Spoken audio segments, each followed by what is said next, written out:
be willing to.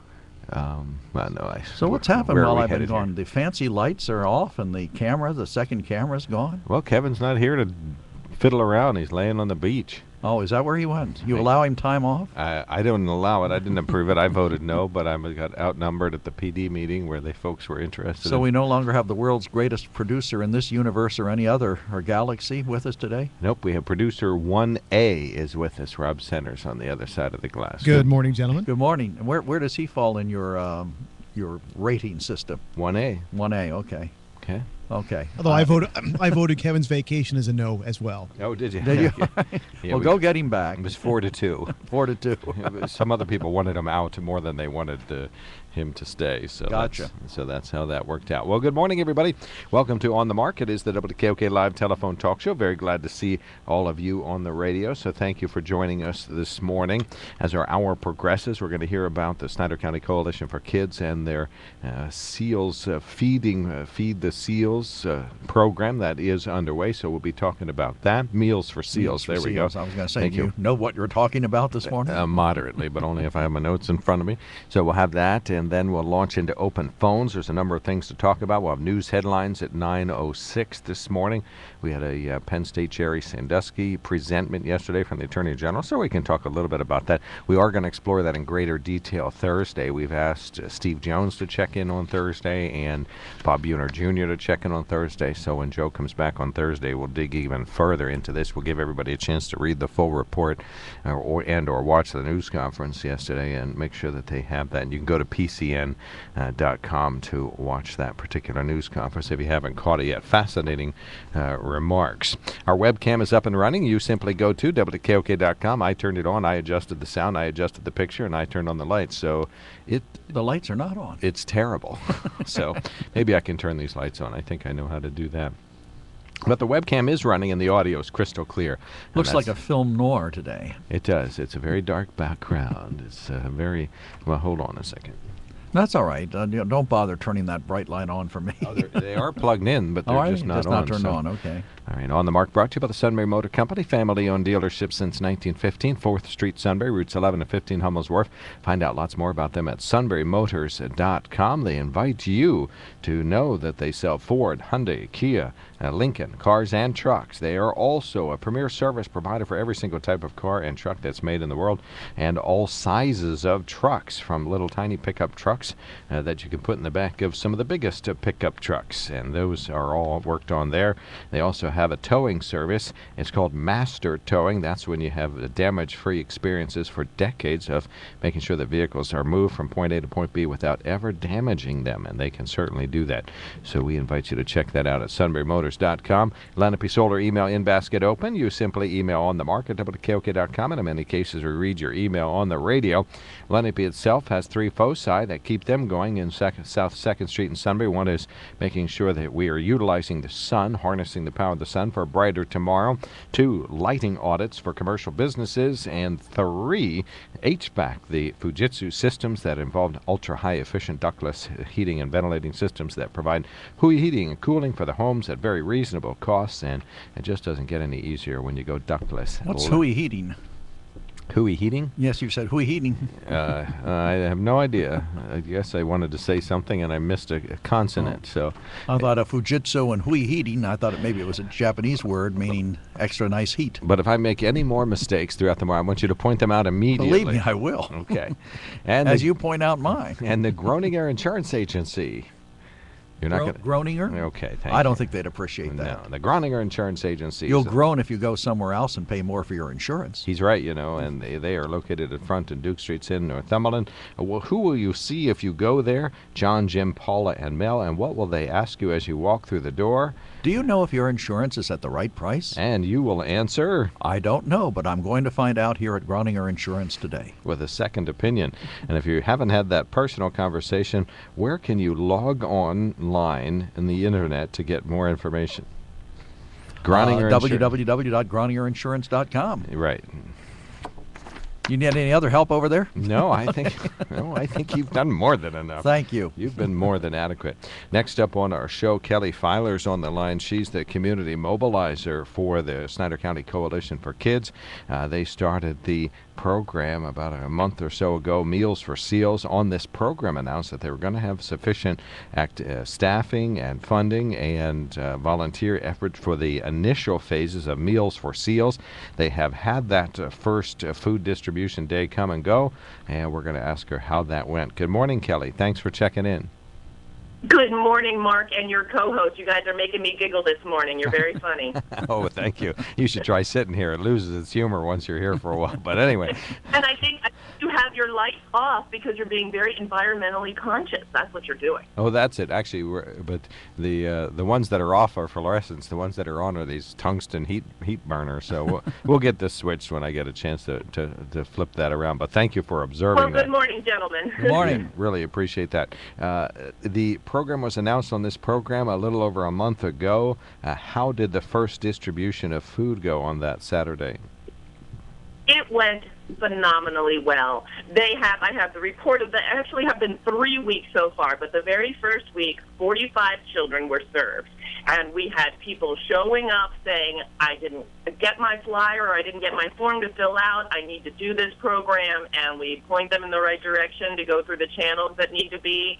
The very next week, we had 56 children served, and with more free things to give away alongside the regular bagged meals, and then back to about 50 kids the next week, too. So over 150 kids. Well, that's 150 seals have been fed through the summer weekends, which is amazing so far. The support has been fantastic. And what are you distributing, and to whom? Okay, so this started with the elementary school only, because we really wanted to make sure that this pilot program would work in Selinsgrove before we expanded onto the other schools, and it was identified families who were on the free and reduced meal program through the regular school year. The school nurse and guidance counselor contacted the families, or at least gave the families a form to fill out if they wanted to participate in this program through the course of the summer. Two tricky points are that, families actually have to get that form back to participate, and that in the summer, you have to pick it up on Saturday morning. During the school year, it'll just get slipped home in backpacks, which will make it easier. But what is getting slipped home or taken home on Saturday morning is a Ziploc bag that has 3 meals in it. So 3 either microwavable or add water and go kind of meals that do not need to be cooked or cut or use a can opener to get into, a box of juice, and 2 snacks. And each child gets one of those bags per weekend day. So each child gets 2 of those to take home. And that's per kid in the family, too. So if an elementary school kid had, some older siblings, each of those older siblings get those bags also, knowing that if a young child came home and the big brothers saw or big sisters saw food, that they'd get that first. Then we've also had a great outpouring of support from other organizations in the area. So the Ziploc bags are the very specific contents bags that for this kind of a program have to be that way. But then we also have tables of free giveaways. We've had community aid deliver food. We've had, what was another one? Some churches contributing out there? Absolutely. The churches are giving a great deal of leftover things that they have that are, of still good quality. I know that St. Paul's Loaves and Fishes has delivered some things, and I know one of our other issues that we're sort of finding is that unless you are in the church sort of system, the ministerium, you might not know where to deliver food or how to make donations. And right now, in Selinsgrove at All Saints Episcopal Church, they have been wonderful. They have given us their basement, a key to the church, and are looking into shelving for us, and that is where all donations are being stored. Well, I know St. Pius. I know St. Pius is collecting as well. St. Pius is absolutely helping. I worked with Carol on Thursday. We picked up a bunch of food that had been delivered to Wesley United Methodist Church, and then we carted it all down to All Saints Episcopal Church, and Carol was definitely there helping with that. And then I love the different people that you run into through this. So it's, some from St. Pius, someone from Wesley, I'm from St. Paul's. And then I know Christ Community or Christ United Methodist Church on Friday when we were actually packing the bags, had several moms and their kids there, making sure we go around the system and we put the right things in the bags and take things out that don't belong and stuff. It's just neat to see the community-wide and the broad base of support that this effort is getting. Well, you're saying and it's not a church. I was going to say, you say you had 45, 56, and 50 the first 3 weeks. How many Yeah. people, what percentage of the need do you think those numbers represent? Is the need far greater than that, or is that about what you expected? It is greater than that. It is greater than that. I believe, and I should have the number in front of me. I'm pretty sure there were 70-some families that were identified as appropriate for this program. And I think we only got back about 50 of the forms. And then it's a matter of being able to pick it up on that Saturday morning. So transportation, a barrier once again. But we're working with that as best we can. And if we can just keep this being successful through the summer, then we won't have to worry about the transportation issue. But the need is far greater than we're even reaching, but we're getting there. We're getting there. And this is just in the Selinsgrove School District, right? This is only in the Selinsgrove School District so far. And what we're really going to do is we're, ironing out the wrinkles and figuring out what works and just how much support and volunteer base do we need to make something like this go. Because we really want to switch over to the Midwest area and be able to do Meals for Mustangs also. Because I think that their program might be slowing down out there for whatever reason. And if that is a need in our community, we're going to jump on that too. Well, it's a difficult undertaking when you don't have a way to get the food to them if the families can't get there on Saturday morning. But exactly. Have you considered, for example, I guess there's the Meals on Wheels component for senior citizens. Have you thought about something like that as a way to deliver during the summer months? No, but I am going to make a note of that because, even like on a really downpouring, rainy Saturday morning, wouldn't it be nice if we could get this all out to people? Good thought. That didn't sound like Mark, but whoever that person was, that was brilliant. Nobody in particular. Joe McGranahan, former CEO of Sunbury Broadcasting. He's been in media for 100 years. That's a really good idea. Because, we're talking about just the Selinsgrove School District right now, which doesn't take us out terribly far. But, boy, as soon as the garden, the SU donated one of their community garden spots for us, and we have volunteers working on that. They already have tomatoes, beans, carrots, and cucumbers and lettuce coming up there, and they're going to be able to have that out. And it's, later in the summer, they're even going to have some dietitians there to say, okay, now here's what you do with all this wonderful, fresh stuff. All right, so a couple of minutes left. What unmet needs do you have? Unmet needs. Okay, very good question. Physical bodies. If you are interested in helping with this, contact Melissa Urey. And that is Melissa, her name, MELISSA UREY at AOL.com. She is going to be the coordinator of volunteer assistance. And in terms of, we're accepting financial donations. We have about $1,500 in donations that we have received from the community, which is fantastic because we have had to tap into that. What we need in terms of food are the meals, like little cans of tuna or soups or mac and cheeses or something like that. We have a lot of the snacks and juice boxes and things like that. But if you are interested in making those kinds of donations, please contact us. All right, fantastic. Now, National Night Out is coming out. Give us a quick preview. We can dig into this more later, but a quick preview of National Night Out. National Night Out, great event last summer.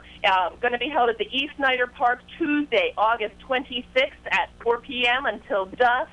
There will be music. There will be the fire department, the police department. There will be us. We'll have the Snyder County Coalition for Kids and just lots of other resources from the area recognizing our first responders.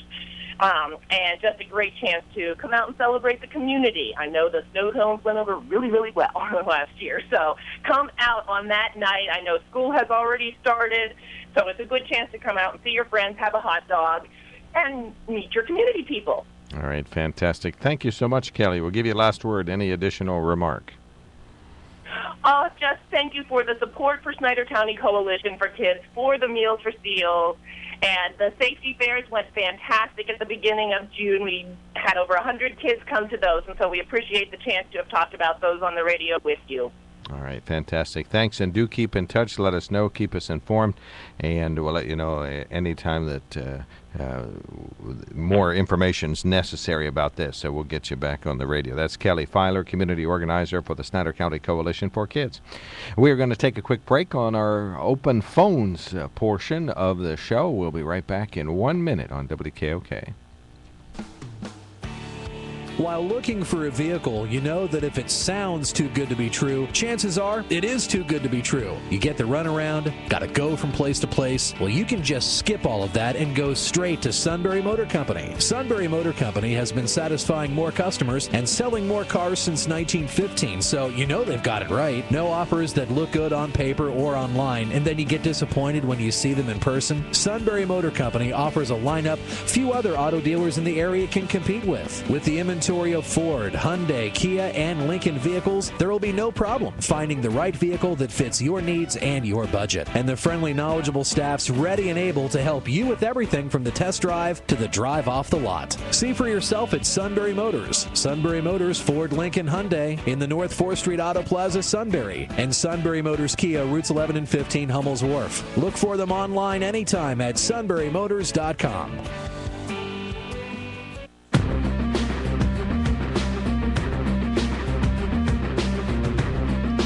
Welcome back to WKOK Live Telephone Talk Show. It is entitled On the Mark. Very, very hip bumper music here. And so we appreciate... Hip bump, that sounds like a dance step. Right. We appreciate Rob Center. He's got his first call of the day coming in during the open phones segment of the show. So folks eager to get on the radio here. If you're interested in contacting us, Groninger Insurance toll-free line is 1-800-795-9565. That's 1-800-795-9565. You can contact us via the Lenape Solar email in basket. That is on the mark at WKOK.com. We appreciate that. And we do have open phones right now. Joe McGranahan is here. I'm Mark Lawrence. Rob Sanders, the producer of the show today. We're kind of in the dark, literally. We have only some of the lights turned on, and but we'll turn more on later. I saw something very funny that tied into our last conversation we had last week when we were discussing the Redskins and the name of the team. Somebody showed their logo. If you're familiar with their logo, it's like a circle with feathers coming out the end, and in the middle of there is a noble Indian in there. Well, somebody took it, since it's offensive to them, they put in 3 redskin potatoes instead of the Indian. Okay. Well, and I think you raised some interesting questions. We had a good conversation about that. If folks have any remaining thoughts about that, the Redskins, I would tend to say there's more momentum in the discussion, but no more momentum for the change as far as the team is concerned. Dan Snyder reiterated that he has no intentions of ever changing the name of the team, and the folks can argue and fight him in court and remove his trademarks and do whatever they want, but the Redskins are the Redskins, and that's what they'll be. And I found an interesting article or story that I thought was very similar to the issue in Selinsgrove with the young lady who wanted the treehouse and the borough zoning ordinance. issue. Yeah, zoning issue. This is from Kansas City. A 9-year-old Kansas boy says he's fighting back after city officials forced him to take down the outdoor library he had created on his front lawn as a Mother's Day gift. Spencer Collins told the media that he had the idea to create a free little library after his mother, an elementary school teacher, saw the idea in another state. The idea is to share books and a love of reading among neighbors by placing books in a clear box and encouraging others to take a book from it or leave a book behind, depending on what they feel like doing. Reading is one of his favorite things, and he thought that would be a great present for his mother. However, the family soon received a letter from local officials telling them they must take down their library or face a fine. The letter said the library violated an ordinance that forbids structures on the front lawns of single-family homes. And I have a certain amount of sympathy for people who want to do things like this. For the little girl wanted the treehouse, this guy wants to build that. But the adults are responsible enough that they should know that the community has zoning, and they should check to see whether they're violating anything beforehand and apply for the proper permits. I know it sounds like, well, gee, why should they have to go through all that? But, that keeps you from somebody from putting an elephant feeding station in their front yard that you may not like. So, we give up some of our rights to our property in order to protect us from things we don't want. Maybe I can't do what I want in my front yard, but you can't do something worse next door. And it works. Zoning has worked all across this country, and these kind of stories always upset me because I feel sorry for the kids who want to do the stuff, and really it's the adults who should have had the knowledge to check and see whether or not it was permitted. Could you not get a special permission from a zoning board or something like that? You could apply for a variance. You could ask for a variance for it. But a zoning hearing board typically charges you a fee for a hearing. So you have to pay for the privilege of getting a no if the answer is no. And they can't grant you relief, at least in Pennsylvania, and I'm assuming this is that way everywhere, if it's a self-imposed hardship. In other words, was there some other thing you could have done, some other place you could have put it, where it would not have been a violation of the ordinance? Like up on the front porch, maybe? Right. If you put it on your front porch as like an additional mailbox, maybe, it's a structure. In this case, it's a structure in the front lawn that's prohibited.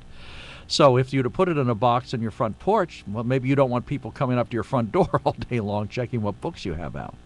But, there are rules and there are regulations, part of living in a society, that we have to pay for, and these are those kinds of things. Well, these little pop-up libraries have become very popular. There's a couple in our area. There's one in Sunbury that I know of, and some other ones that I've heard of in our local towns. So they are on a post, and typically it's on a post or a pole of some sort, or an existing pole is the way some are. They're attached or near the... This kid built like a birdhouse. Oh, okay. That's a biggie. Yeah, with the glass doors on it so that people could see the books inside without opening them. That's very large. Yeah, it's very large. It's not typically a small box out in front of your house. Yeah, the ones that I'm thinking of are boxes that are about the size of... sort of the boxes that paper comes in, reams of paper, that size box. It's a little smaller than that.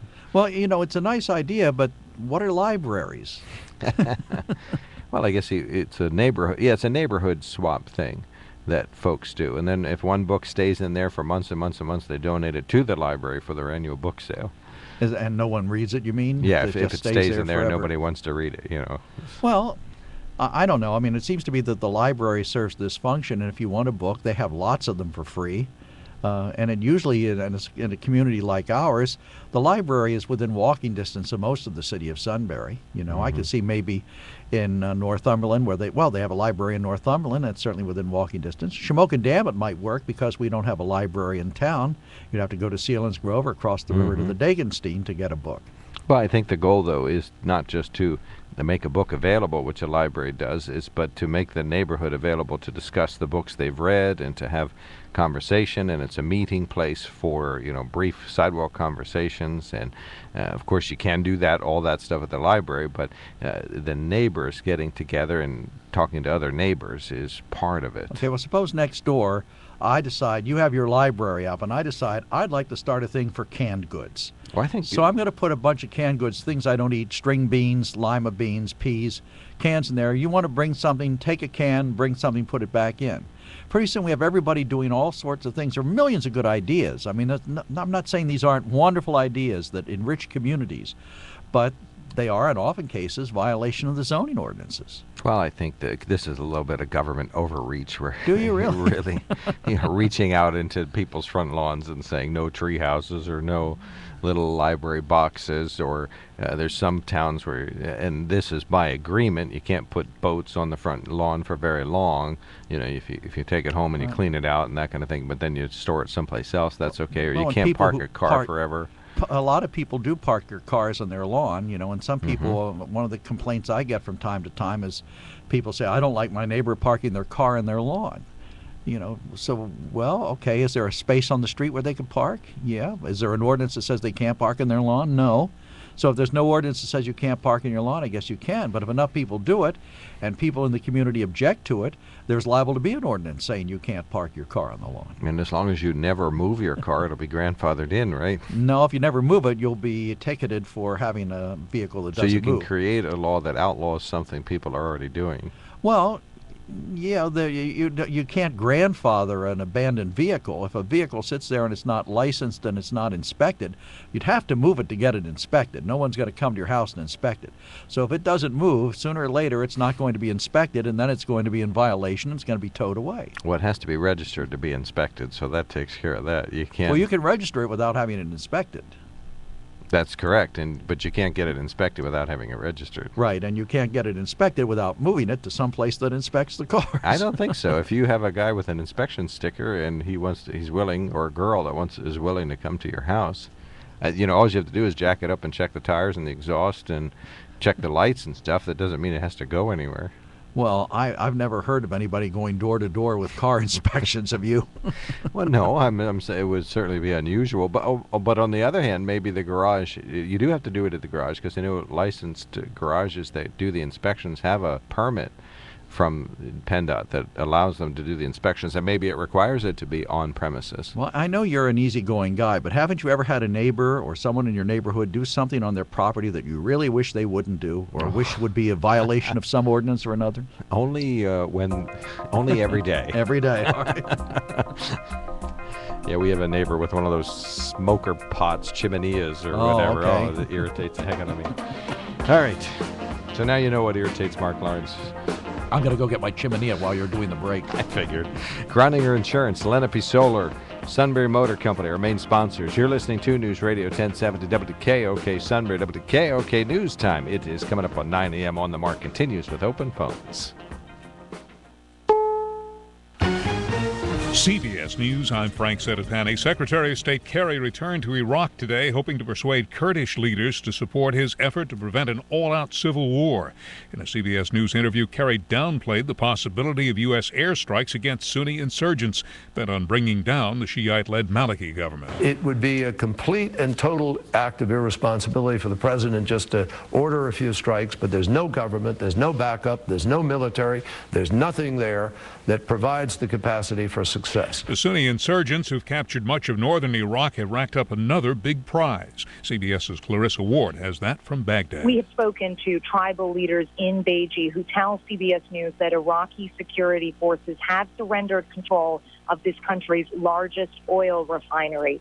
According to these leaders, about 150 Iraqi soldiers agreed to lay down their weapons in exchange for a guarantee of safe passage out of the facility. Here at home, 2 people were shot dead and several more were wounded early this morning on a street in Miami's Liberty City neighborhood.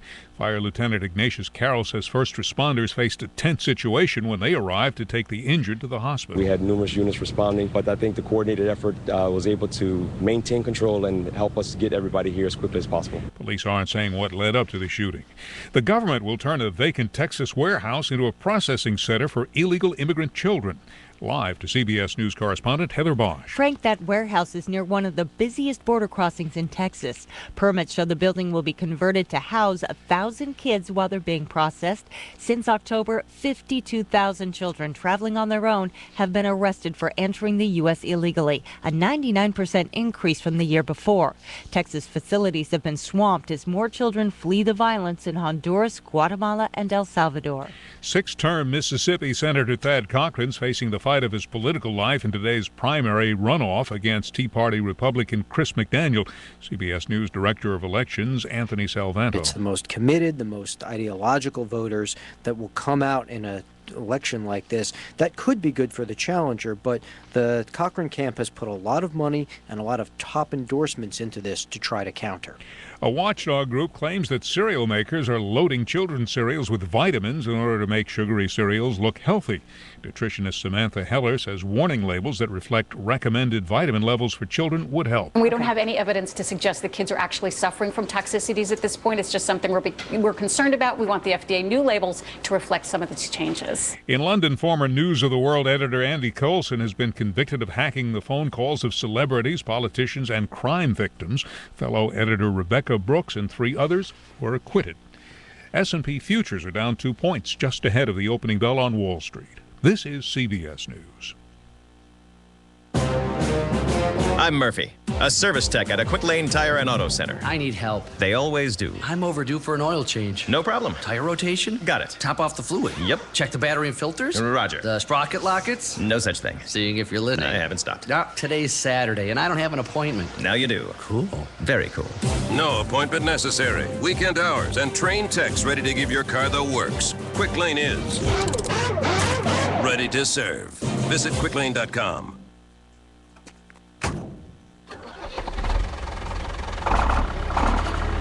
We help farmers make the best use of their land, which means healthier crops, higher yields, and less harvesting hours, which is good news for a growing population and good news for the environment. BASF, the chemical company. A hearing is scheduled to get underway 30 minutes from now into the fatal crash last summer at San Francisco International Airport. KCBS reporter Holly Kwan. When the Asiana 777 came in for a landing on a clear day, July 6th, the veteran pilot was training using controls that were later blamed for failing to alert the crew that the plane was coming in too low and too slow. Those two things, human error and equipment design, are expected to be the big topics when the National Transportation Safety Board meets in Washington to go over the final report. The crash injured 180 and killed 3, including one student who died after the crash. Obscured by foam, she was run over by an arriving fire truck. There were no immediate reports of any damage or injuries from a strong magnitude 7.9 earthquake deep under the ocean floor near Alaska's Aleutian Islands. The quake set off a small tsunami and dozens of aftershocks. Officials were able to cancel a tsunami warning about 2 hours after the first jolt was recorded. Frank Sedapani, CBS News. How to get an amazing deal on a great used car. Start with the most durable, longest-lasting brand in its class. Have it thoroughly inspected by a trained technician and reconditioned to meet Honda certified standards. And you've got yourself a certified pre-owned Honda.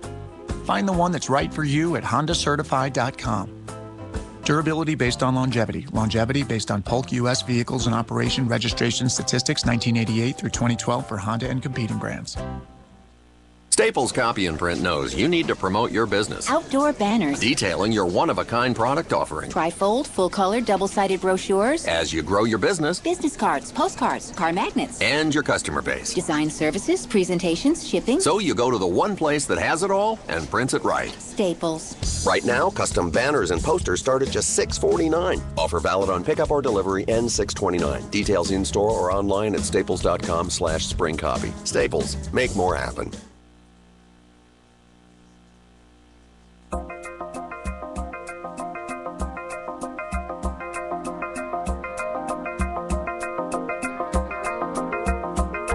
News Radio 1070 WKOK presents On the Mark. It's a chance to voice your opinion on the events that affect life in the Susquehanna Valley. Call 1-800-795-9565 or email onthemark@wkok.com. Now, here are your hosts for On the Mark, Mark Lawrence and Joe McGranahan.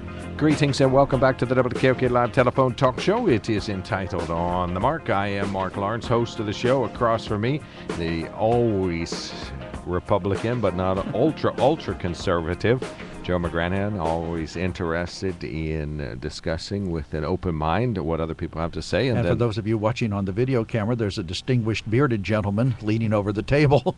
Right, yeah, we have, thank Mark. you. We have additional staff in the room. Thank you very much, Mark Mahoney, who's our IT director, who knows everything in the world about cell phones. Just solved your problem, didn't he? Yes, he did. All right. I think so. I'll have to do more clicks to triple check. Okay. But yeah, we have network issues up here today, and he fixes those for us. Nothing's wrong, worse than a network issue. Number 1A of the list of greatest engineers in the universe is on the other side of the glass. That is Rob Center. Of course, we know him. He does sports around here. He's one of the good announcers. He's the PD for WVLY. KUKI, WMLP, and W something or other. EGH. Thank you, EGH. Thank you Eagle so much. 107. Do you remember that? I know Eagle's not the right name for it. The logo's on your paycheck. You ought to remember it. Well, the Sunbury Broadcasting Corporation. Well, he's not the PD for Sunbury Broadcasting Corporation. That would be nice, though. That would come with a hefty raise. But your phone would ring more. Yeah, that's a you good wish balance. to have that happen. Let me think about it for that. Yeah. So, And you'd be responsible for Kevin.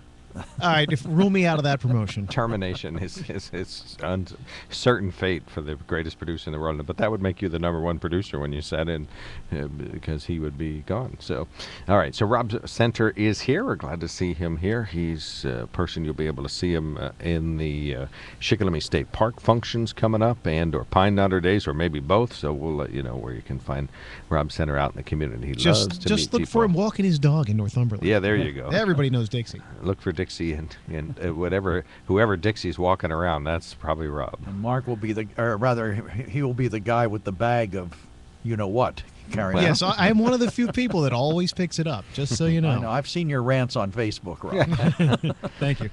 The webcam is up and running. If you would like to see into the studio, we invite you to do so. You can see I've switched the lights. I turned off the hot ones, put on the cool ones, and it looks the same, only different. So we appreciate that. Actually, you look a little more washed out in this one. I'm a little pasty today. Yes, you do. You lost my color. I need some pasty. more iron or something. But the webcam is up and running. If you would like to watch the show, we invite you to join the many people who are watching the show right now. Lenape Solar email in basket is open. You simply email on the mark at WKOK.com or read your email on the radio. Lenape Solar, they do commercial lighting audits, meaning they'll come into a commercial business and look at all the existing lighting, some of your electric bills as it relates to the illumination, and they'll decide if there is, they'll suggest that if there is a way that you can save some money, maybe have better illumination, maybe cooler illumination, whatever the ideal way to go is, they can help you. LenapeSolar.com. Find out about the commercial lighting audits. On the Mark, brought to you by the Sunbury Motor Company, family-owned dealership since 1915, 4th Street, Sunbury, and routes 11 and 15, Hummel's Wharf. Find out lots more about them at sunburymotors.com. They have the Quick Lane on North 4th Street in Sunbury, where they take care of all your fluid needs in a big fat hurry, whether it's windshield washer fluid or radiator fluid or oil or what's another fluid, power steering fluid or power brake fluid, if cars still use transmission fluid. Right, Did you there say you that? go. I did not. Transmission fluids.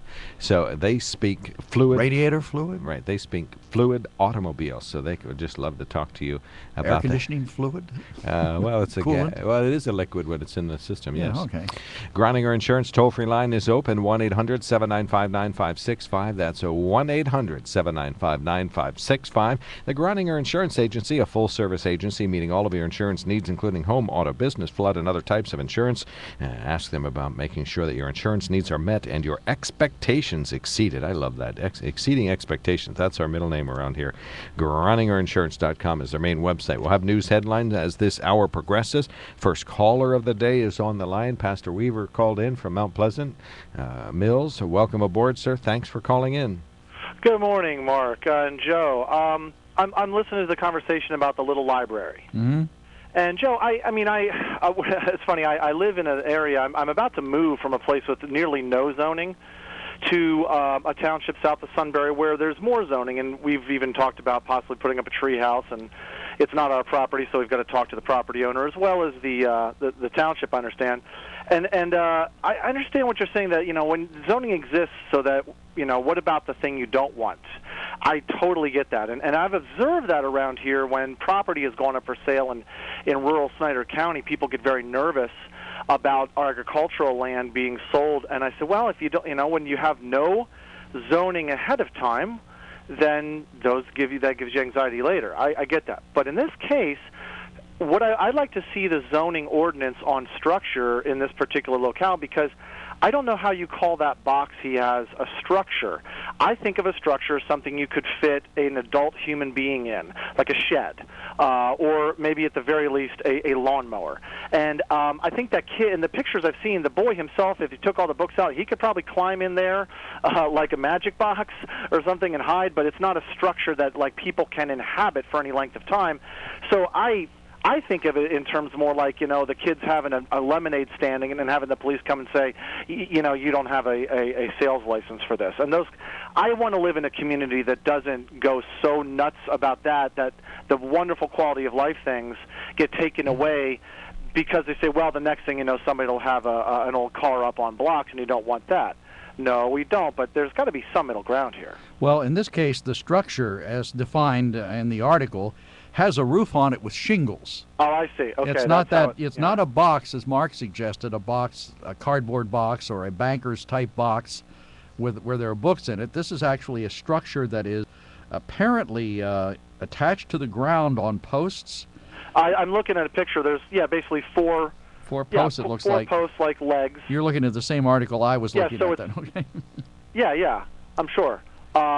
Well, I mean, and there's kind of the catch-22 is if it were a piece of junk that wouldn't qualify as a structure, you wouldn't want it around as your neighbors.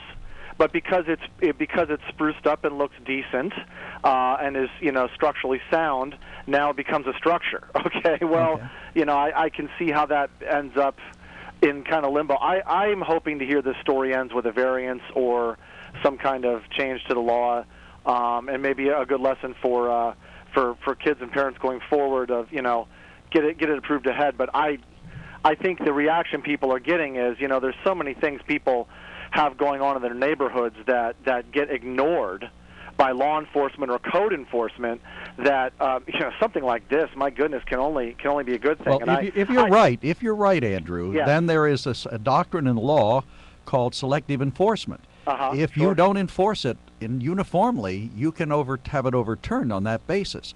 So that's why municipalities sometimes seems like they're being a little aggressive, because if they don't enforce their ordinances, they can't enforce them.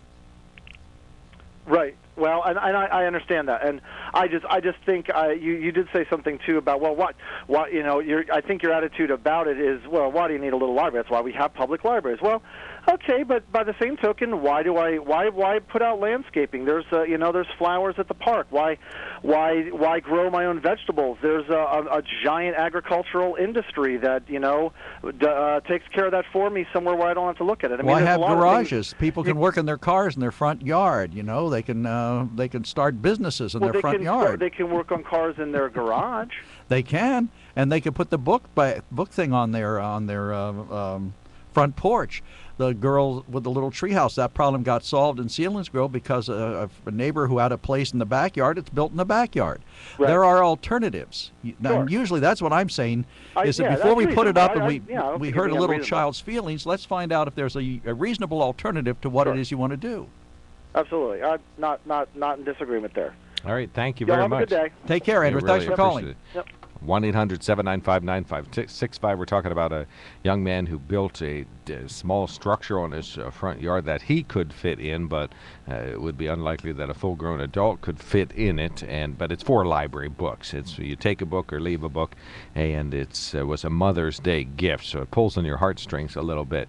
And the local municipality is very interested in being tyrannical and making sure that there can be no fun or community interaction in a neighborhood if it involves an illegal There you structure. go again, as Ronald Reagan used to say. Who did he say that to? Jimmy Carter. Okay. In a debate. There you sure go it was again. Jimmy Yes, Carter? I'm sure it was Jimmy Carter. He beat Jimmy Carter. You don't recall that? No, but I don't think that's who he said it to. I think he said it to Jimmy Carter in a debate, I think. Or maybe it was in the Republican... Mondale? Is that who he said it to? Well, then Mondale was the second time he ran. Okay, I thought it was producer. Jimmy Carter. Look up. There you go again. Ronald Reagan versus, but not Jimmy Carter. All right, Drew Bingaman, who's a local libertarian, sent us a note, and I'm in full agreement with him. He says, why do we have to use the power of government to control people?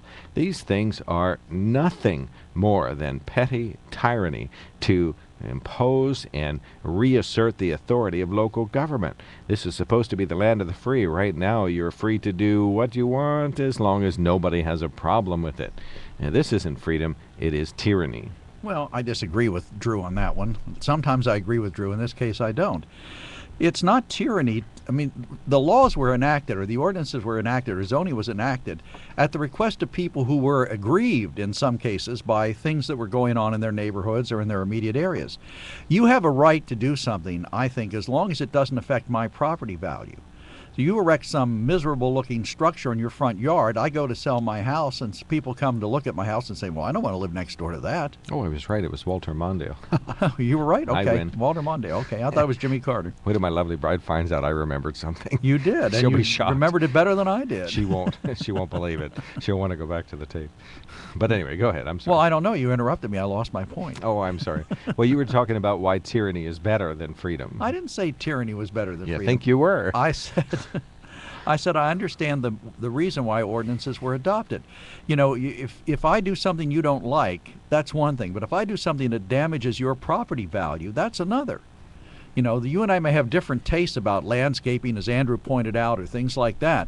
But if you do something that ruins my property value or reflects negatively upon the neighborhood and causes other people's property values to decline, that's a problem. And that's the whole purpose behind zoning. It isn't tyranny. It's to try and regulate what happens on property so that everybody is treated fairly and everybody's property values are maintained to the extent the community can do it. If, on the other hand, I let you run down your property, you let me run down mine, pretty soon our whole neighborhood, nobody wants to move in there. Our tax base goes down and our municipalities can't afford to provide the services that they're required to provide. It's not an easy answer. I mean, I can sympathize with people who say, oh, that's tyranny to let that little kid not put up a treehouse. That's tyranny not to let this guy have his little structure out front for his library books. But something always falls on the line, you know, and you could look at it and say, well, gee, that's not bad. Let's let that go through. But then the line gets moved a little further each time, you know. So you come in and say, okay, you got your little library. I want to do this. And this is a little more. And somebody says, okay, well, let him do that. And pretty soon you don't have zoning anymore. I had a neighbor once who was interested in beach volleyball in his backyard. So he got rid of the grass on a section of it and put up a beach volleyball court, which was fun. And with sand, you mean? Yes. Oh, yeah, with sand. And later he put stronger posts in for the net so that it became, you know, bigger structures. And then more people came to play, and they started playing during the day, like teams would show up to play. And then eventually they added these big lights, where not lights that were permanent, but on, you know, like you would buy at the those big garage lights or barn lights. At your building center, you would buy these lights, or Kohl's Hardware sells them, these big lights that are about 500 watts. And so he put 4 of them on all 4 corners, and they play until about 9 o'clock at night. Somebody finally complained about that, but I thought... Wouldn't have been you, would it? No, I didn't mind. I mean, it didn't bother me. It was just a rental anyway. As a tenant, I didn't know that I necessarily had the standing. Well, anyway, so tyranny is just the same word as regulation, only spelled with a T instead of an R. So that's my view on that. I'm surprised, considering how many rules there are in Marktopia about how we treat people. There's no zoning in Marktopia, no, apparently. In Marktopia, we all do what we want to do. People do what they want to do because they want to take good care of their neighbor, not because there's a rule requiring it. And I think Drew's alluding to that.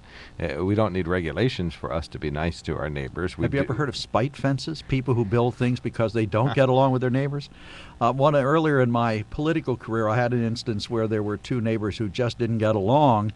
And they were always fighting. They were always coming to the borough council demanding that something be done about the other person. Mm-hmm. You know, you have to control things like that. And I went so far as to actually have in lights a person's posterior that they pointed toward their neighbor's property.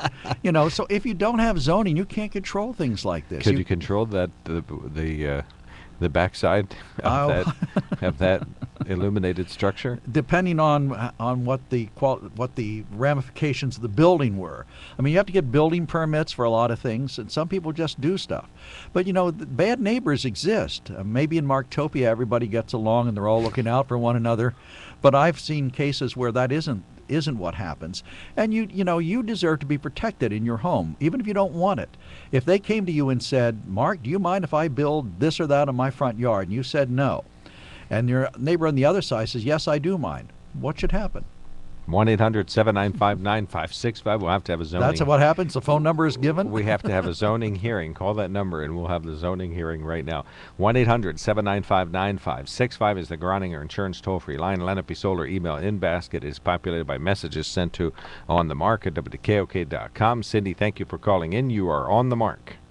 When we lived in Conestoga about 20 years ago now, there was a covenant on our neighborhood And when I agreed to this, when we moved in, I really didn't understand what that meant. But my neighbor informed me immediately when we tried to put up a swing set for our kids, and he came running over. There were no unattached structures, et cetera, et cetera.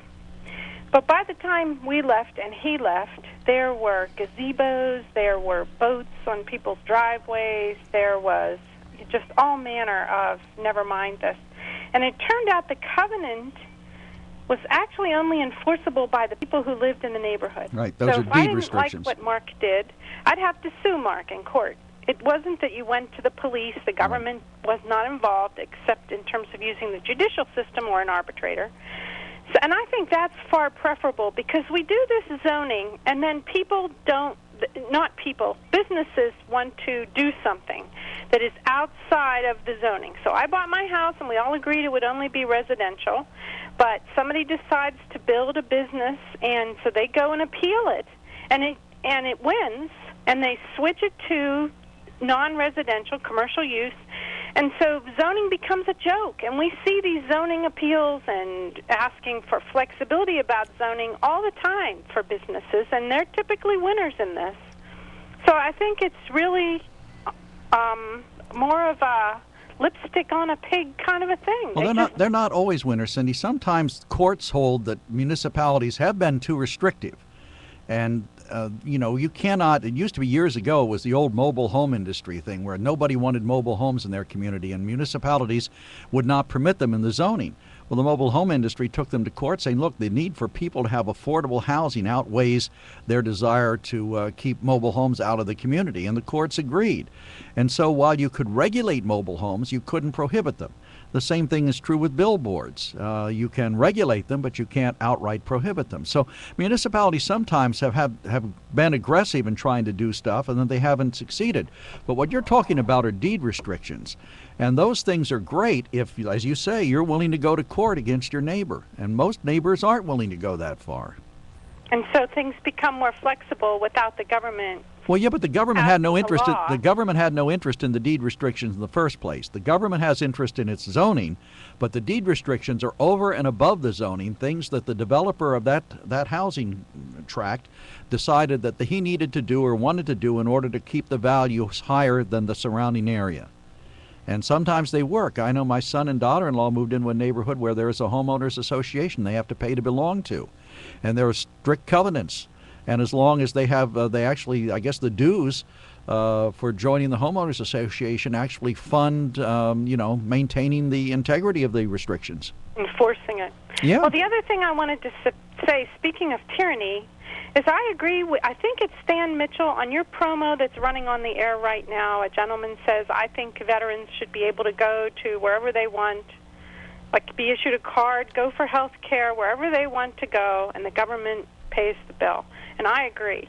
My uncle lives in Mansfield and has to drive to Williamsport for a dental appointment. I mean, just think about the contradiction that is in terms of environmental issues. So the government wants less pollution, but they're going to force this senior to drive all the way to Williamsport for a dental appointment. And this goes on.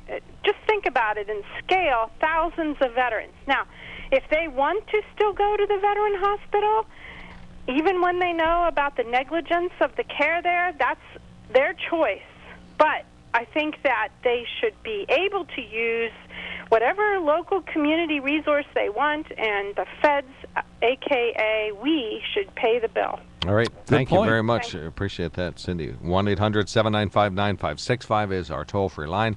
On the mark at WKOK.com. We'll come back. We'll continue with open phones. We have an email related to zoning and planning and land use and burning in the out of doors. We'll talk about that in a moment. We have news headlines coming up. 1-800-795-9565. Is it okay to the tyrannical government to control everything you do on your property, or are some appropriate levels of zoning control appropriate, since we have to all get along? 1-800-795-9565. Thank you, Rodney.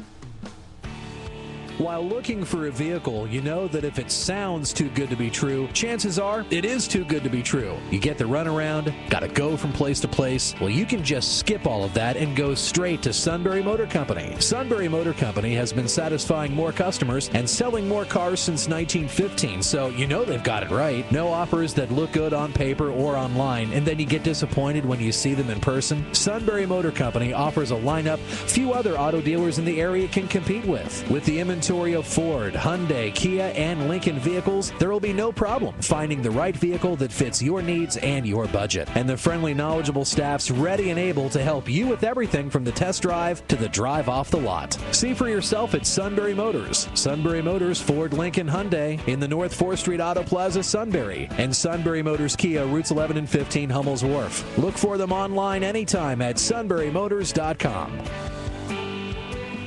These past few years have been tough on all of us. You may have even given up on your dream of owning your own home, but don't give up just yet. We're PHFA. We help people realize their dreams of owning their own home with features like competitive interest rates, down payment and closing cost assistance, and even free home ownership counseling. PHFA can make your dream of home ownership finally come true. Learn more at phfa.org or call 1-800-822-1174. I'm Brian Hudson, and we're PHFA. Welcome home.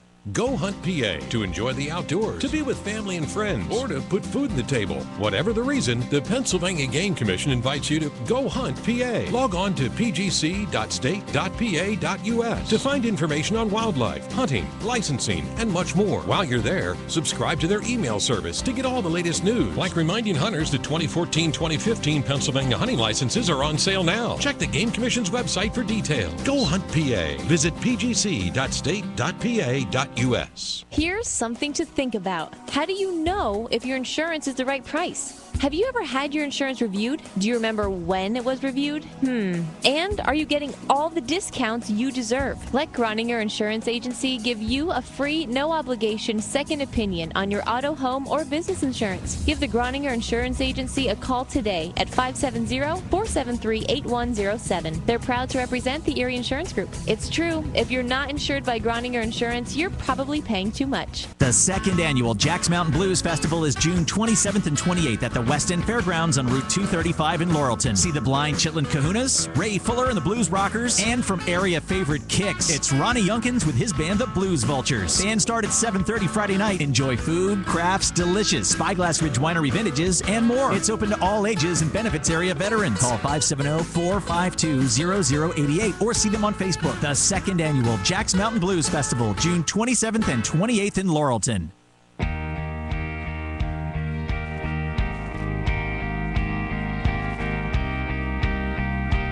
I'm going to say Green Day, but I'm bad at music. Rob doesn't. Oh, he does know. It sounds familiar. I can't place it. Yeah, I'm going to say Green Day. Well, I'll get my Shazam out while I'm listening to it. Alrighty, welcome back, everybody. You're listening to WKOK's live telephone talk show. Some real quick news headlines. Then we have 2 emails related to our tyranny discussion. Okay, so it's a zoning discussion, but I call it tyranny. Anyway, in the borough of Northumberland, they've arrested a man charged with breaking into vehicles in the borough. His name not out yet, but they say he burgled several vehicles Monday night and Tuesday morning, stole multiple items. Individuals in Northumberland asked to check your vehicle, see if you were a victim, if so called police. Selinsgrove School Board approved their 2014-2015 budget, and Joe's taxes are going up again. 2.7% real estate tax increase, primarily to cover the cost of retirees. This year's budget had a $1.3 million surplus that'll be transferred to the general fund, but taxes still going up 2.7%. The so-called Paycheck Protection Bill is moving through the State House. A business-backed legislation that would restrict labor union deductions from the paychecks of unionized public employees is advancing. The bill passed along partisan lines out of committee yesterday. Republicans support it, Democrats don't.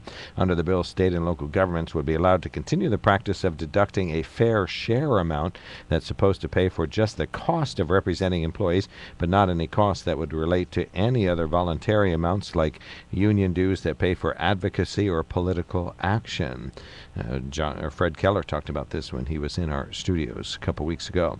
And the San Francisco City Attorney Dennis Herrera has issued a cease and desist demand to a mobile app called Monkey Parking. It allows people to auction off parking spaces that they're using to other drivers. Herrera issued the letter to the CEO of the company Monday. The letter asks Apple to immediately remove the app from its store. The startup began operating in San Francisco in April. They cite a provision in the city laws that prohibit people and companies from buying, selling, or leasing public property. The city attorney is giving the company until July 11th to shut down the Monkey Parking. What it is if you either occupy a space with your vehicle or just stand in it, you can stay in it until you've auctioned it off to the highest bidder. If someone else comes along, you simply don't move, so that unless they've paid for the space, they can't occupy the next to occupy the highly coveted downtown San Francisco parking spaces. Aren't apps wonderful? Oh, My yes. son has one. I went to the movies with him to see Jersey Boys, and if you haven't seen that, that is a fantastic movie, Story of the Four Seasons. But he has an app that tells you when in a movie it is safe to go to the bathroom. Oh, when the plot When is you won't miss slower. something, and it tells you where the starting point is, and what you'll miss while you're in the restroom. Wow, okay. We are talking zoning, planning, land use, tyranny versus appropriate regulation. Tony, you are on the mark. Thanks for calling in. Hey, good morning. I just heard a previous caller say something about relating environmental issues with going to the VA. Yeah, she talked about the making them drive great distances to get a dental appointment, and that the government appears to be condoning air pollution by encouraging veterans to go far distances instead of being able to get the services close to home. Oh, is that what it was? Yep. Well, maybe we should put like a Social Security office in every little town. Like I just went through the little borough of Excelsior. Maybe they should have their own Social Security office. Well, Maybe they should have their own VA office. Actually, You know, Social why Security should is cutting anybody have back. to do anything? Social Security is cutting back, and I understand they're closing smaller offices around the country, so it might be harder to get that appointment. So they'll be promoting air pollution too. Apparently so, if you subscribe to that theory, the theory our caller advanced. Oh, okay. And now, did I just hear somebody say an app for going to the bathroom at a movie theater? Yeah, I did. That's my son has that app on his phone. Oh, that'd be a good idea. No, I it's wonder who sets and thinks this stuff up. it's an existing app. It's not a good idea. It's already there. And it's free. And it's free. It's free. Okay, listen, have a good day. Thank you Thanks, very you too. much. Rob, thanks for calling in. You're on the mark. I was listening to the discussion about zoning, and I wanted to ask, what does a person do when a city like Sunbury is just blatantly ignoring their zoning ordinance and making decisions that are not based on it? Does the taxpayer have any recourse? If you're aggrieved, yes, you would have a recourse. What's the recourse? If you find, let's say you want to do something that they're saying you can't do, but you know other people are doing it and getting away with it, you would take them to court and claim they were selectively enforcing the ordinance against you. If you prevailed, they would no longer be able to enforce the ordinance. Well, what I'm talking about is up here in the hill section of Sunbury, where the Buttercrust Bakery decided that they were going to tear down an entire block of homes that were in an R1 zone. The bakery is surrounded by R1 properties. So they just bought them and tore them down and then put their parking lots in the R1 zones next to people's homes. And they now park tractor-trailer rigs and things in those lots right next to a person's home. It says that the only thing that's allowed in an R1 zone is a hospital, church, school, or residential property. And it said only things accessory to that are allowed. So how could anybody make a decision like that? Well, maybe because the bakery was considered enough of a asset to the community and was grandfathered in. The bakery itself was grandfathered in as the law changed over the years. Yeah, but the surrounding blocks were not affected by that. It's only the site where they were located that was grandfathered in. Well, I can tell you this. Well, there's also a parking requirement for industry that so many employees must generate so many parking places. So that's kind of a cross-purposes situation. I'm sure that the bakery was there long before zoning in the city of Sunbury, probably, wasn't it? Oh, I would think so. Yeah, they've been there since the 20s. Well, so. they were, but I mean, you can't say that the surrounding blocks that are R1, that all of a sudden, just because the bakery was in the block that they were, that everything surrounding them is now zoned some other way. Did they change did they apply for a change in the zoning? What they did, they couldn't meet any of the setback requirements or the buffer zones, where the homes were located, so they gave them 7 variances at one time to tear down all those homes and put in, all they built there was a silo, and the rest of it remains nothing but empty lots 20 years later. Well, then I guess you would have to go to Common Pleas Court to try to get that overturned. At the time, it might be too late now, but if you were aggrieved or one of the affected properties, you would have to fight it yourself. You would have to fight City Hall. And pay for it out of your own pocket just to force Sunbury to support but do if you their win, own thing. if you win, you could get your money back. Yeah. But you might not win. See, that's just the thing. I mean, people just think, oh well, they can do anything they want because they're prominent people, they employ a lot of people. That is not right. It's what Cindy O'Hora just was talking about. You shouldn't be able to damage other people's property just because you are a big business.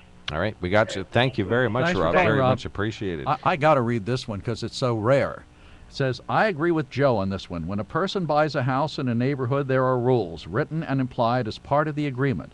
I like Marktopia as an idea, but with no rules, I might camp outside of town. Signed by Than. Actually, there's no outdoor camping in Marktopia, so that won't work out. Honestly, I think Marktopia makes you want to make your neighbor a consideration when you make big changes. That's why there's no rules, because you don't need them, because people are very interested in getting along with their neighbors and not irritating Let me give you a hypothetical. You want to put a pool in your backyard, and it's permitted by the zoning, but you have to go jump through certain hoops. You have to get a construction permit. You have to build a fence around it. But before you do that, you come to me and say, Joe, you're my neighbor. We're buddies. I want to put a swimming pool in. Do you have any problem with that? And I say, yes, I do, Mark. I have a real problem with that. I don't like the noise. I don't like the screaming and yelling, the kids jumping in the pool. It will disturb my peace and quiet, so I don't want you to do it. So in Marktopia, you just don't do it? Well, I think...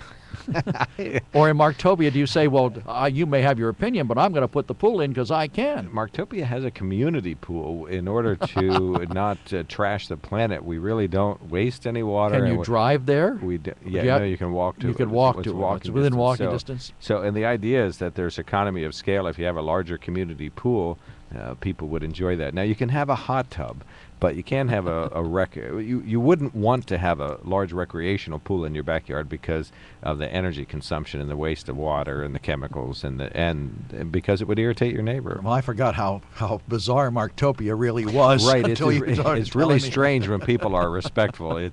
You wouldn't understand it. All right, we're going to take a quick break. We have 2 more emails pending on this very topic. 1-800-795-9565. 1-800-795-9565. What's more appropriate? Appropriate, gentle regulation that helps control a neighborhood, or the whipping tyranny of an appropriate zoning board? 1-800-795-9565. Imagine a store that lets you get anything you wanted. An HD flat-screen TV, a high-capacity, ultra-quiet washer and dryer, a complete living room set. And imagine if you didn't need a lick of credit to get it. That store simply believed in you. Imagine if they even delivered it, set it up, and serviced it at no additional cost. Well, that store exists. That's Rent-A-Center. Imagine that. No credit needed, affordable payment plans, delivery, setup, and service included. Imagine new possibilities at Rent-A-Center. Rental purchase transaction. See store for details. Get in the zone. AutoZone. What's it feel like when you start working on your own car with parts and advice from AutoZone? It's like trading in a salad for all-you-can-eat bacon, wrapped in bacon, with a side of bacon. Sign up for AutoZone Rewards today. Just spend $20 or more 5 times and earn $20 in store credit. Get in the zone. AutoZone. See store for restrictions and details. The experts at OBGYN Associates of Lewisburg are joining Evangelical Community Hospital's team of employed healthcare providers on July 1st. In addition to the experienced staff at OBGYN Associates, current and new patients will enjoy access to even more women's health professionals, as well as the same high-quality, personalized care you've come to expect at all of Evangelical's practices and locations. To learn more, Visit evanhospital.com. A&S Mechanical of Milton is currently looking to expand their team. Positions available include experienced service technician and HVAC installer. A&S is a full-service mechanical contractor offering maintenance, service, and installation of all types of heating and air conditioning equipment. We offer competitive salaries, bonuses, and benefits, including vacation, medical, and 401k. Please submit a resume for consideration to service@asmechanical.com or call 570-742-7881 to schedule an interview. A&S Mechanical is an equal opportunity employer. You know you're not supposed to drink and drive. You know you shouldn't talk on the phone, and worse yet, text and drive. But for some reason, you still do it. Are you impressing your friends? Maybe you just think you're being cool. But if you do get into a deadly accident, you impress no one when you're dead. Say no to distracted driving. Bet you your family and friends will think you're cool. This message brought to you by the stations of Sunbury Broadcasting Corporation, including News Radio 1070 WKOK and Sealands Grove Ford, proud supporters of Susquehanna Smart Drive.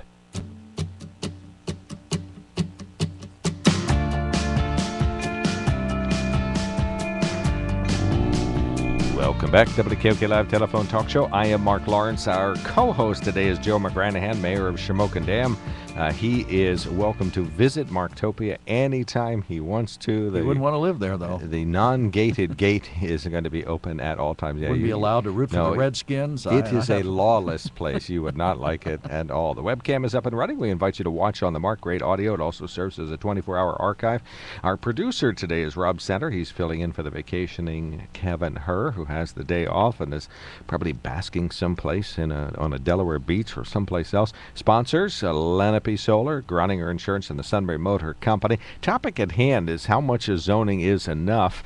When does it become tyranny? I think it becomes tyranny as soon as it's written, but other people say some appropriate level of control is appropriate to get your neighbor to comply. We have an interesting email here from Kerry Walters. He says, zoning ordinances, like all good laws, surely have to conform to a reasonable person standard. A small kid library in a yard isn't at all analogous to auto junkers in the front yard, as I suspect any reasonable person recognizes.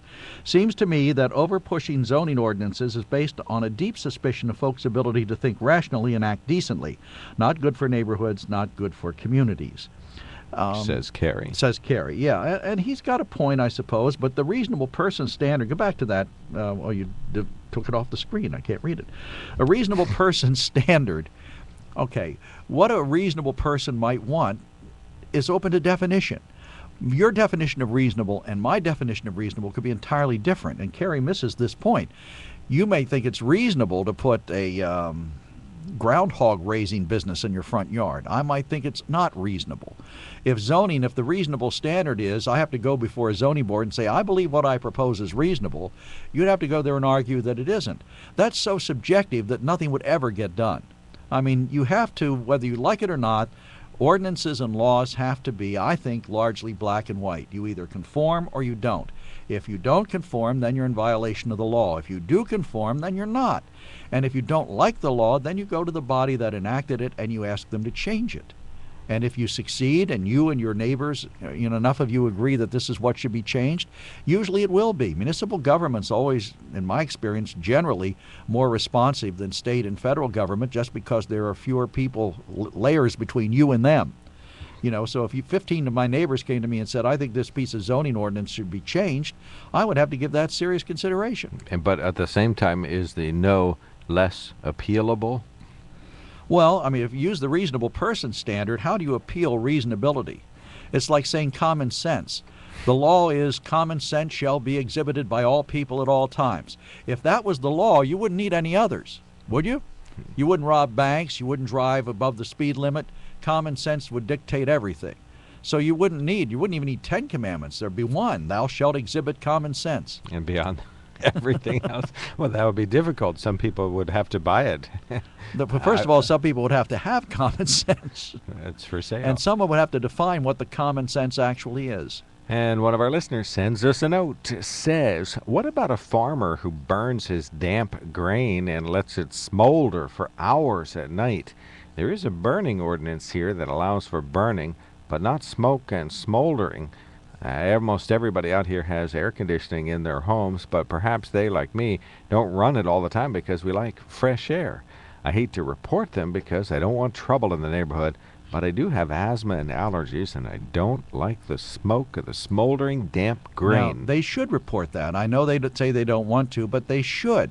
If it's a violation of the ordinance, they should report it.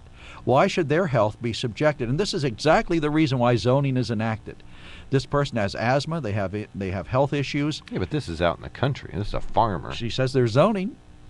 Well, it's probably like Upper Augusta Township or something. Yeah, they have a zoning law, but farmers should be grandfathered in. We had the debate about burning is one that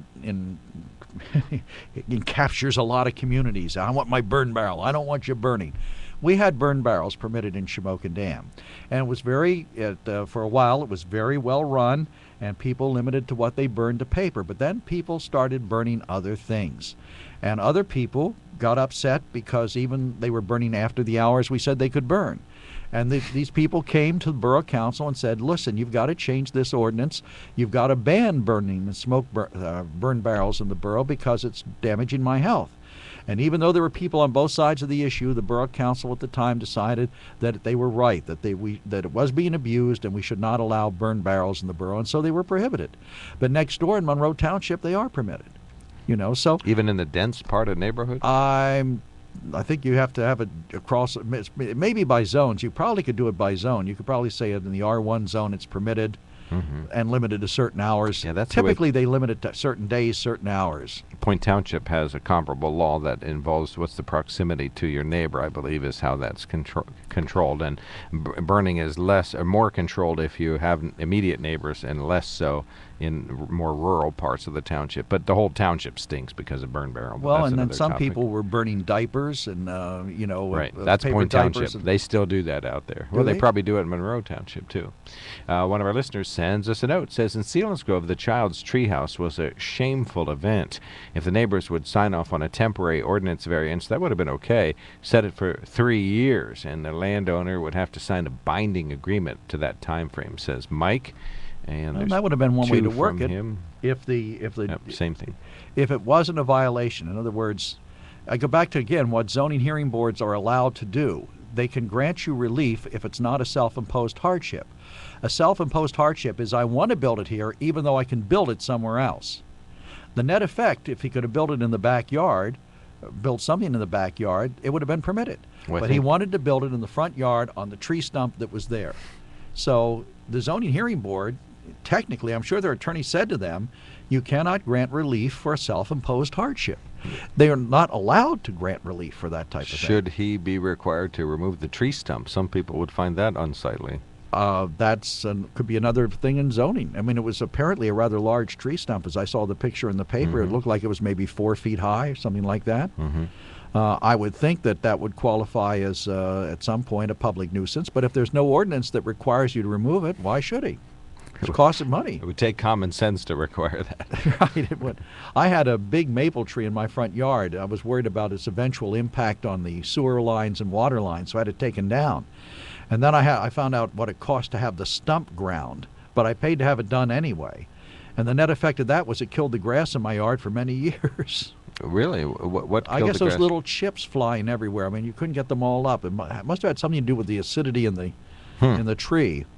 But my grass, to this day, I'm just now starting to get my yard back in shape. Should have left the big tree. Trees are good. They make oxygen.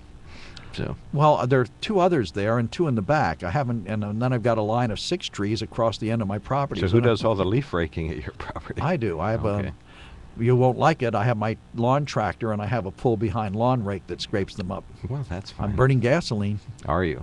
Wouldn't you like to go gas-free sometime? Well, I was hoping you'd come over to my house and I could harness you to my leaf rake and just whip you around I got the yard. enough environmental hot air for the 3 of us. All right, 1-800-795-9565. Last-minute callers. We have some emails that are related to other days and other topics. I'll be more than happy to sift through those. Last call for opportunities to discuss zoning, planning. When is it tyranny? When is it appropriate control of making sure that your neighbors don't overly irritate you? 1-800-795-9565. 1-800-795-9565 is the Groninger Insurance toll-free line. The Lenape Solar email in-basket is populated by notes that were tapped out to onthemark@wkok.com. Our main sponsor is the Sunbury Motor Company. While looking for a vehicle, you know that if it sounds too good to be true, chances are it is too good to be true. You get the runaround, gotta go from place to place. Well, you can just skip all of that and go straight to Sunbury Motor Company. Sunbury Motor Company has been satisfying more customers and selling more cars since 1915, so you know they've got it right. No offers that look good on paper or online, and then you get disappointed when you see them in person. Sunbury Motor Company offers a lineup few other auto dealers in the area can compete with. With the inventory of Ford, Hyundai, Kia, and Lincoln vehicles, there will be no problem finding the right vehicle that fits your needs and your budget. And the friendly, knowledgeable staff's ready and able to help you with everything from the test drive to the drive off the lot. See for yourself at Sunbury Motors. Sunbury Motors, Ford, Lincoln, Hyundai in the North 4th Street Auto Plaza, Sunbury. And Sunbury Motors Kia, routes 11 and 15, Hummel's Wharf. Look for them online anytime at sunburymotors.com. Wherever you are right now, right this moment, you've never been closer to saving a child.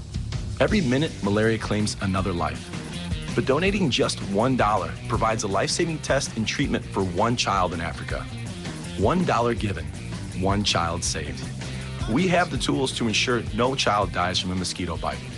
$1 at a time, one child at a time. That's the power of one. Save a life now by donating $1 at peel1.org. By 2025, it's estimated that half the world's population will lack access to safe drinking water. A sorry state of affairs, as 2/3 of our planet is covered by water. We are helping develop solutions for salt water to satisfy the thirst of future generations.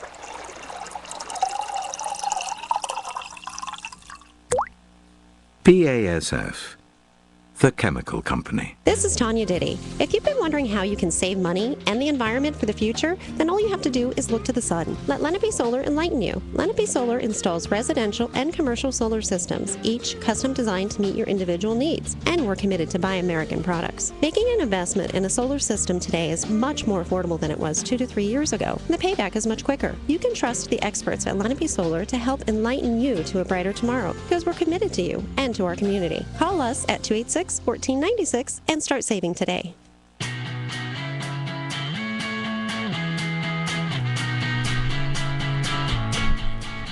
Welcome back to WKOK Live Telephone Talk Show. Joe McGranahan and I wrapping up the show. Rob Center, the great producer. The webcam is showing visually what's going on in here, and it's very exciting as I sit up so that I'm appropriate for the camera.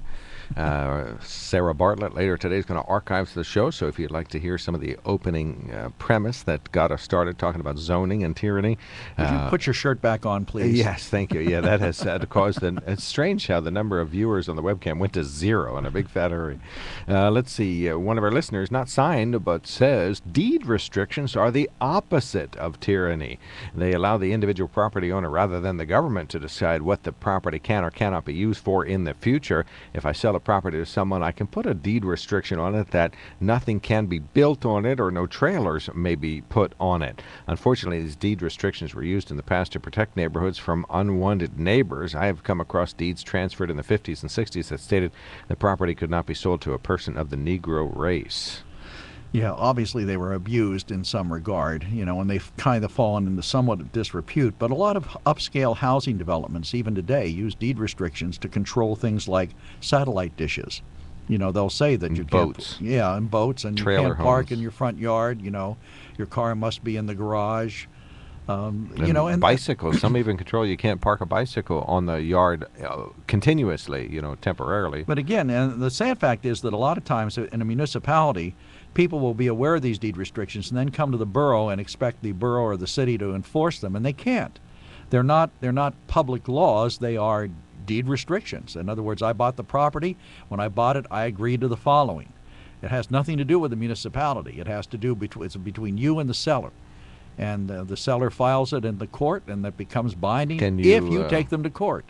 I was just going to say, can you get a deed restriction? Well, that's how the conservancies protect land in perpetuity, is with deed restrictions. One of our listeners says, I know of deed restrictions that prevent you from hanging laundry on a property.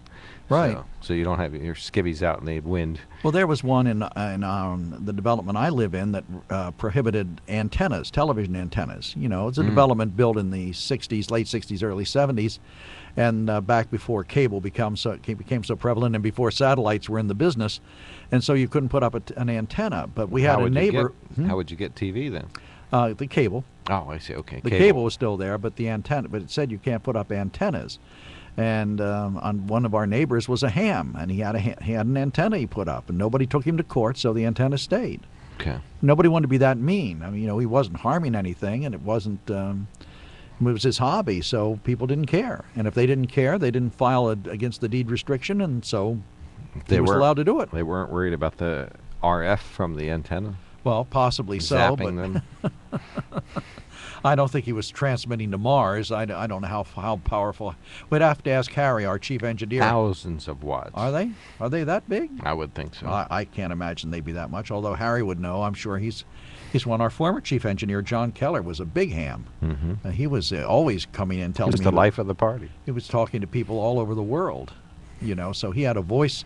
I think the code, if you use code, it's not as much transmission Morse power. code. Morse code, yeah, but if you use voice, probably takes more power. Anyway, you don't want that antenna up, then you have to go to court and you have to say, take the antenna down. What does your neighbor? We don't have time to start anything new here, and No, not the now. emails require broader discussion. So, and Thursday when Joe comes back, at least for the initial portion of the program, we're going to talk about the Attorney General's pronouncements yesterday with the Sandusky case and these horrendous delays that were perpetrated. Delays that allowed more people to be victimized is really the tragic part of it, but of course just bad governmental delays too. But we're talking about zoning and tyranny. Speeder dialers could get through 1-800-795-9565. Not in Shamokin Dam, but in other neighborhoods. What have your neighbors done that irritated you? Well, parking on their lawns always bothers me because, you know, it sets the character of the neighborhood. If you live in a neighborhood where everybody mows and everybody takes care of their property, and you've got one guy who's parking his cars in the lawn. All the time. All the time, right? Is that restricted? No, not necessarily. I mean, you can require them to put in a parking space, or you can put them, you know, require them to pave part of the area for parking, but you know, some people just choose to park in the grass. I had a complaint about one area of our borough where the lady or gentleman who owned the house had up to 5 vehicles on the property, including a semi-tractor, you know, a big tractor that they parked there. That's their right. You know, but that doesn't mean it isn't irritating to the neighbors. So now in Marktopia, everybody would be aware of that and they wouldn't park there. But in the real world, people park. They figure it's my property. I want to park 16 vehicles here. I'll park 16 vehicles here. And until someone tells them they can't, they do. They wouldn't want to. What? Not in Marktopia. Right. No. Everybody gets along.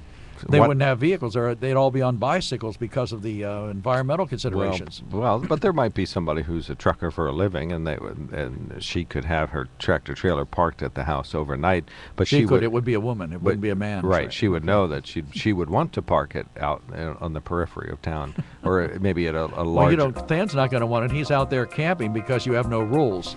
There's no camping allowed. He's not going to want to camp in Marktopia. He isn't. He's going to want to come in and enjoy the free marijuana that's distributed that keeps people, that is decriminalized. Well, there must not be any law enforcement in Marktopia. You're not commenting on that. I'm just thinking if we're going to need police, we'll contract with Shamokin Dam. All right. Thanks for listening, everybody. Thank you, Joe. This is On the Mark on WKOK Sunbury.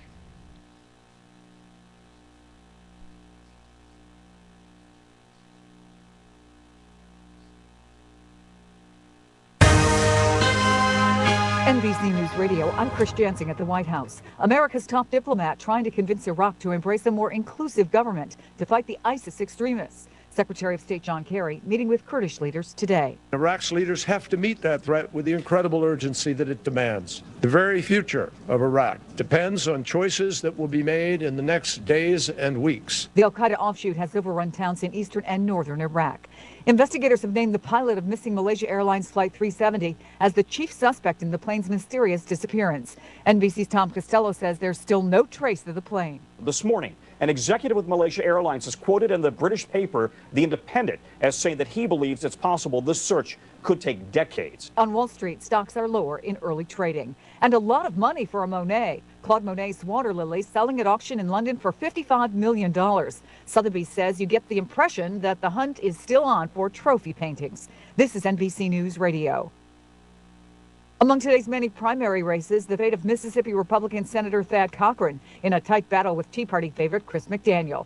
NBC's Casey Hunt. The Tea Party nationally has got almost everything riding on the outcome of this election. I think they view it in part as something that they've already won and just getting him this far. In Florida, a special election to replace former GOP Congressman Trey Radel, who resigned after being busted for cocaine possession. In New York, 84-year-old Democrat Charles Rangel fighting for his political life.